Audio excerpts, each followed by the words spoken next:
out here in rural Ohio. And there's a couple neat things that's on the trail to where I'm going. First one's this covered bridge called Bayard Covered Bridge. Not much, but these little covered bridges are cool. Ohio is littered with them. There's a few more in the area, but this one's right on route to where I'm going. So I thought I'd stop and visit this one for about a minute or so. It's terrible that people vandalize these. These are beautiful structures.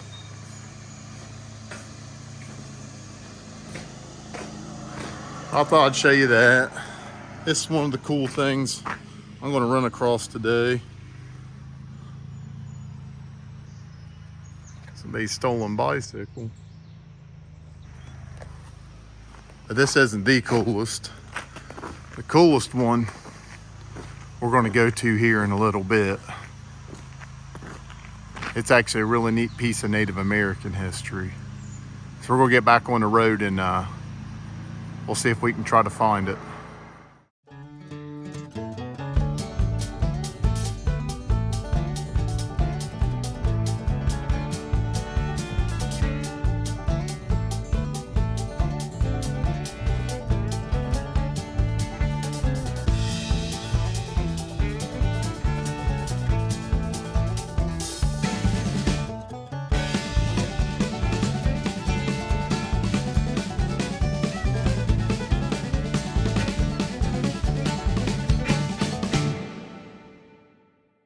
Alright, so this is a little roadside park.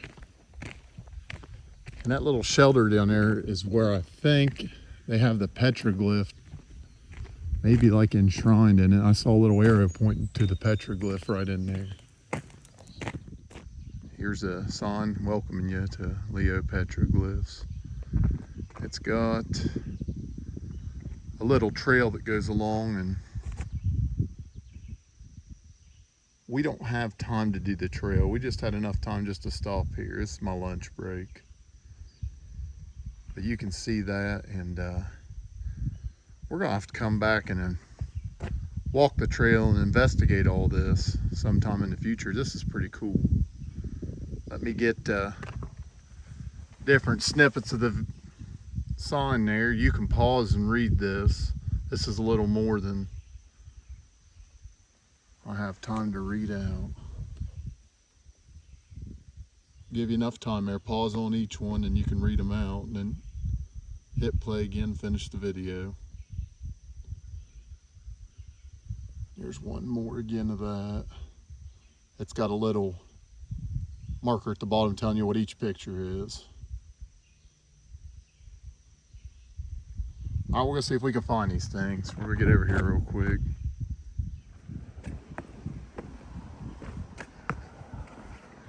Sign for the nature trail, and there's a sign for petroglyphs.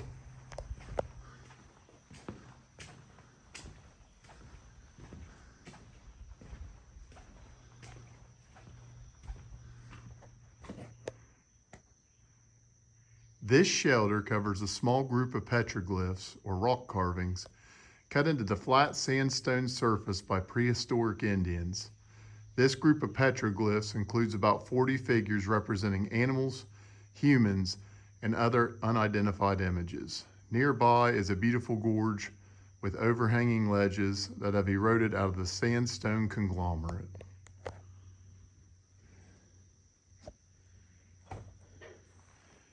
You can see down there, somebody's actually written in extra stuff. I don't know, people coming in here vandalizing, but let's see if we can find them. There's one there. That's the one that was on the sign, and there's actually a little marker here about it.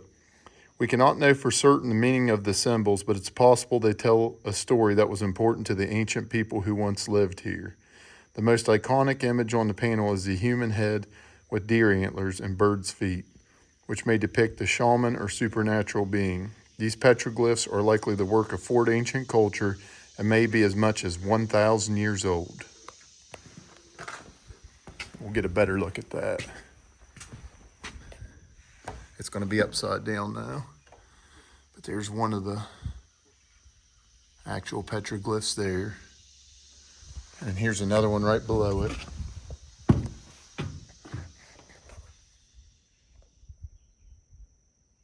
It's got some leaves on it. We can't fully see it, but it's got a picture here of it.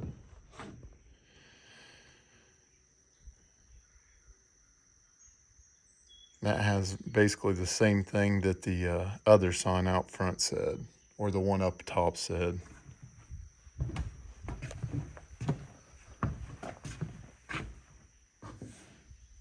Looks like there might be something there. There is a little fella there. What looks to be bear paws, possibly. There's a point, drawing of a point. Hooves. That's a deer's hoof. There's another one there. And there's some up there.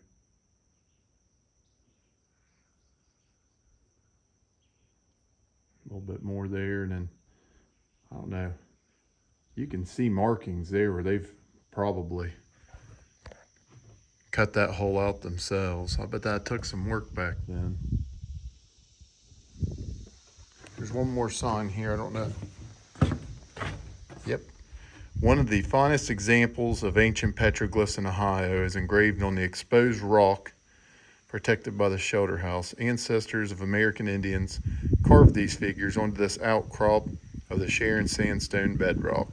This sandstone is primarily seen in southern Ohio, especially in Jackson County and in northeastern Ohio.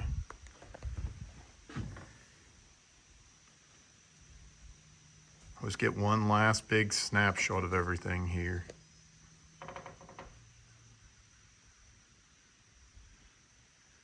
And we'll get some good pictures. We'll throw a little slide in there at the end so you can see everything. There's a little thunderbird. We'll try to get everything that we can. This is awesome. I didn't even know this existed. Hopefully you live close enough nearby where you can come visit this, because this is out in the middle of nowhere, but it really is cool. It's worth the drive out here. It wasn't far for me, but I would definitely make the trek out here on my own. You could bring the kids and have a picnic, walk the trail. We're going to come back one of these days and walk that trail. That's pretty cool. It's got little stone bridges, and there's rock hangings and stuff like that down in the woods. But there's picnic tables way out there too. Just a really cool place.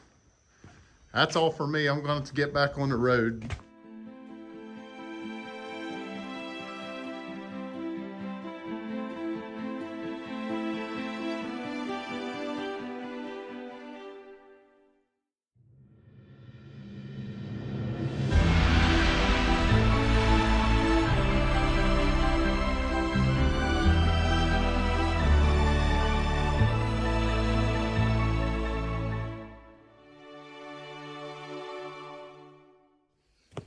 We got lucky. I had to run some freight back out this way. And it just so happens to be my lunch break again.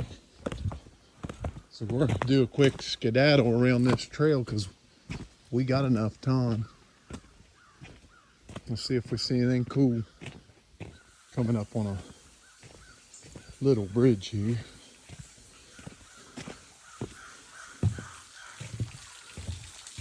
There it is. Just a little waterfall. Nothing special, that's pretty cool.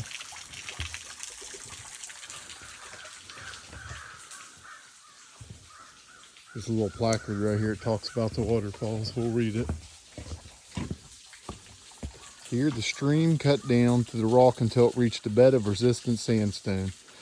This bed forms a ledge over which the water falls. Under the ledge, groundwater, soaking through softer sandstone, has dissolved the cement holding the stone together. The grains of sand have fallen free and washed away, forming a recess under the ledge.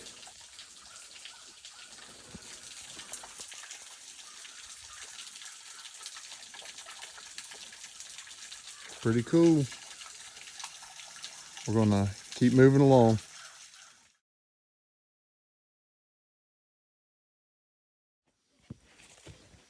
Walking through here, you can see a lot of, on the other side, overhangs. Another little waterfall down there. They probably would get out of the weather in these overhangs. One's actually pretty big right down here. Get around the corner here, I'll get a video of it.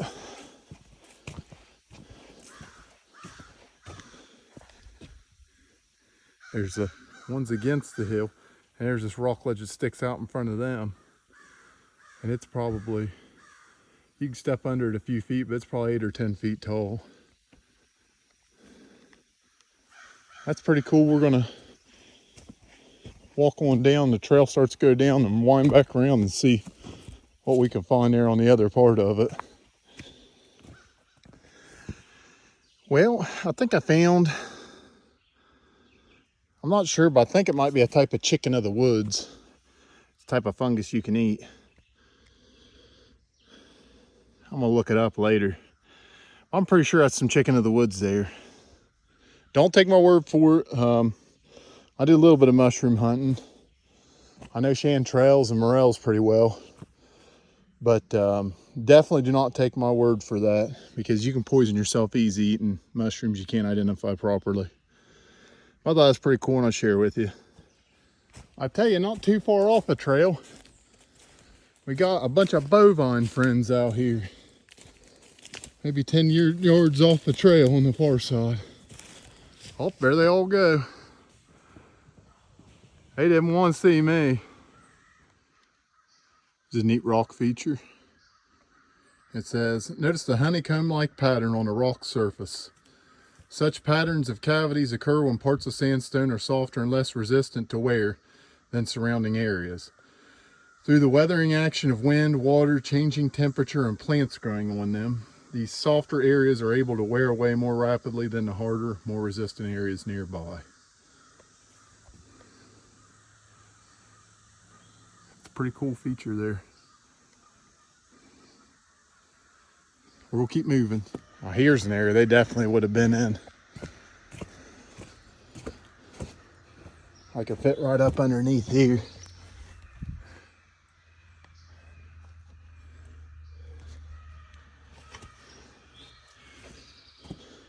It's just wide open in here. Very neat, very neat.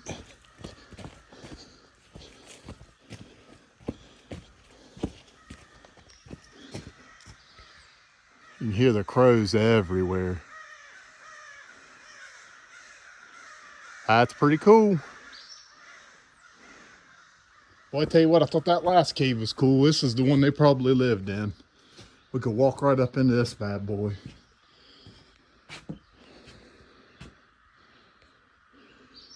That's 20 feet tall right above me. That's 8, 9 feet high. I can't touch the ceiling right there.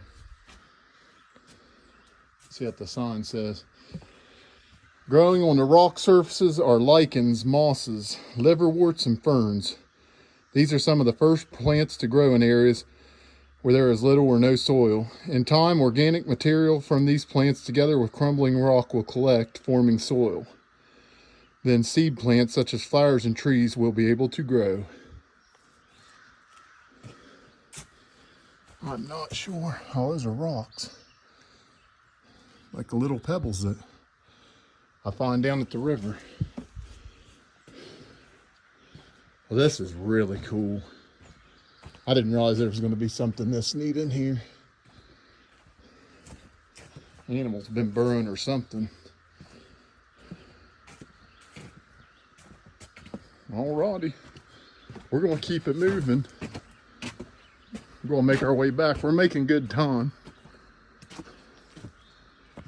We're going to head back. See if we can run into anything on the way back. Well, Opposite side there, I don't think there's a trail to it, but there's a cave that's almost as big as the one we were just in. It runs through all the way over there. You can see it through the tree line. A little bushwhacking so I can head back a short ways. I don't want to use my whole lunch break in here. And we found us a friend. He's just trekking along. We're gonna leave him alone. Well, we're here by the truck. I misjudged while I come up the hill. Put me out about 100 yards further than I wanted to be. But that's not bad. You can do that in your lunch break. I cut a little short. We did it in about 20 minutes. It's not a bad little place. Lots of waterfalls. The rock overhangs are worth seeing just by themselves. And then you factor in, you go in when the weather's good. Hold on a second. Folks, got a little baby deer right there. There it goes. There you go. Now show me what you drew me. Hold it up there. Well, that's good looking right there. Look at that. Arrowhead boys.